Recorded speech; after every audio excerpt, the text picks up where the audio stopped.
So I recently canceled my Humble Bundle Choice subscription because I wasn't getting enough games that I was interested in, which is probably a common criticism. But one month in particular, I saw Emily is Away Heart and noticed that it was clearly something based on early Facebook, and wouldn't you know it, that was enough for me to want to check it out. I think deep down I was curious what kind of nostalgia punches the game would throw at me, and Emily is Away Heart? Less than 3? I think I'll just say this game. This game definitely came out swinging. So this game is a visual novel that is experienced through a 2008 social media website called FaceNook.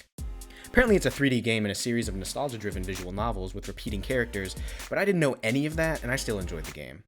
The main narrative is experiencing a romance in your senior year of high school entirely through social media, meaning the characters in the world still exist outside the internet, but you as the player experience it only through social media.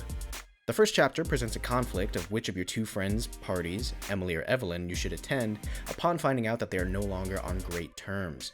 This decision then sets up who you date for the remainder of the story and is the beginning of the path you take through the game.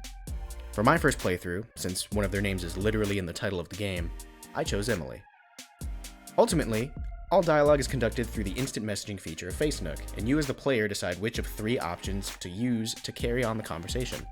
There is a setting to turn this off, leaving you only needing to select an option that will then type itself, which is great for accessibility and if you're just trying to get through the game and don't care about mashing keys. Sound design is very minimal, but still incredibly effective and is largely driven through the hum of the old CRT monitors, mouse and keyboard clicks, and notification dings of the chat. There isn't an original soundtrack to the game, but instead, the characters link you to playlists they created based on specific genres. This exponentially increased the nostalgia I was personally experiencing because the playlists exist in a 2008 version of YouTube. This instantly transported me back to being in middle and high school where I did exactly this. The attention to detail is also noteworthy. You're able to click around the website, go to profiles, gather information on characters, for better or for worse. And there are also Easter eggs in the form of links to external websites that are homages to popular websites of that time. Another impressive element is that, while I'm not sure how accurate it is to modern teenagers, the writing was very accurate to my experiences in high school and conversations I had on FaceNook. Everything is peppered with 2008 references and pop culture that once again add to the nostalgic atmosphere the game seeks to create. So, to reiterate, I got this game in a Humble Bundle deal, and ultimately I was curious how nostalgic the game would make me feel.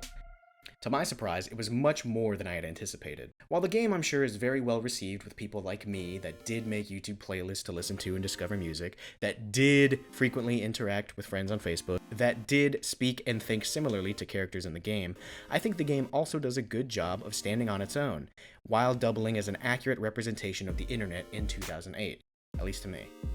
While the story is told through a specific medium, I think the thoughts and ideas presented are timeless and can easily resonate with people that are in the same situation. Graduating high school and having the expectation that you're now setting off on your own as an adult and the rest of your life is ahead of you, which some could argue is terrible, and of course is an entire topic that I won't delve into here. But this game really transported me back to when I was in high school, and I did my best to react to situations as I would have back then. This, I'm sure, really heightened the nostalgia that I experienced through my playthrough. While I was fully aware that I was playing a game and that none of these characters are real people, I still felt so plugged in that I would feel guilt, anxiety, and other ranges of emotions even when I knew situations and questions were coming. Going into the last chapter, I had a good idea of what was going to happen, and I still experienced a level of anxiety that I don't think I felt since I was on Facebook in high school. After my first playthrough, which took about 3 hours, I decided to take the other path for the sake of experiencing any differences. While they weren't notably different, Emily and Evelyn still feel like their own people, they have their own identity, and I did experience a different ending than I did with Emily. However, this is the point where things started to go wrong.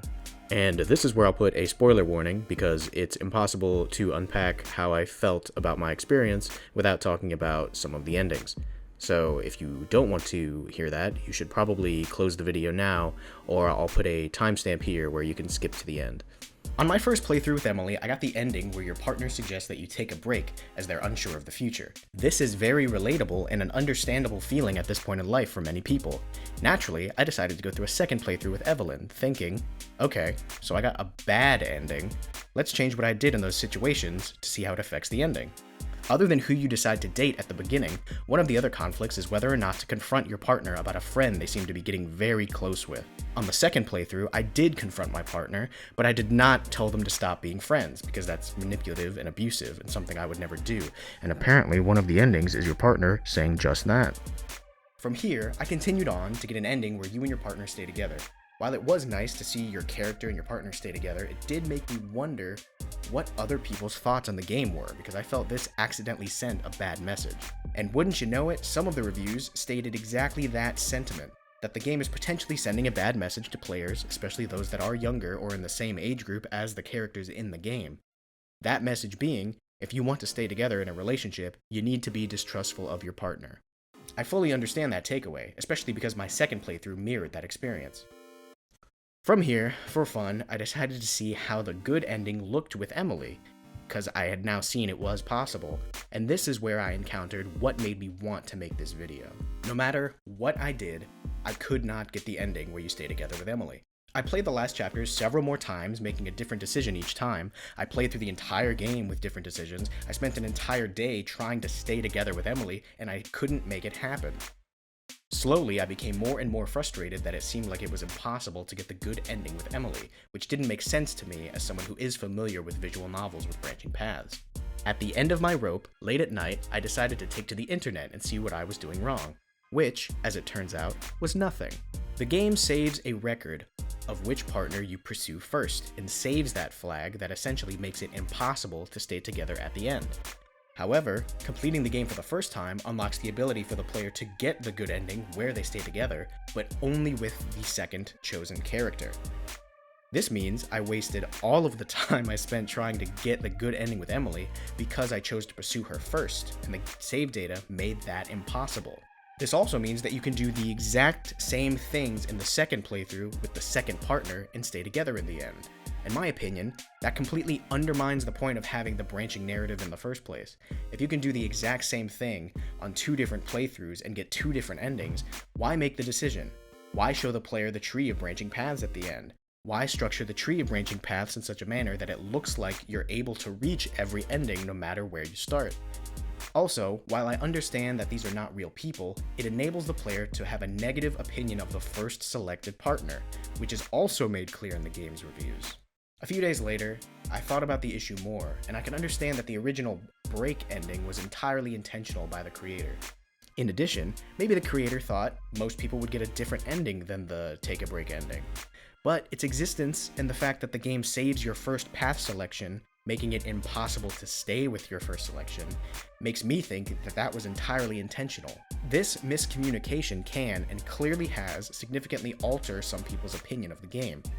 While a case can be made that there should be one ending for each set of choices, I think this kind of miscommunication could have been entirely avoided by showing a message at the first playthrough saying you unlocked additional endings, or by removing the first character flag, or adding another flag that makes all endings available for both partners.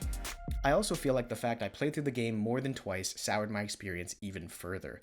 But the game also encourages multiple playthroughs. When you finish the game, you're shown a tree structure that shows paths of decisions you made, and shows at the end that there are 5 different endings. In my opinion, this then creates a conflict between the game and the player, where games are meant to be played according to presented rules, but the game seems to want you to play in a particular way that it enforces without telling you.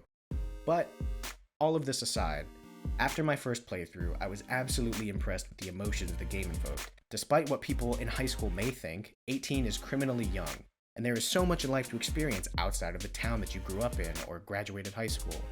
In hindsight, I think that it's possible the ending where you stay with your partner was a late addition that wasn't even in the original vision.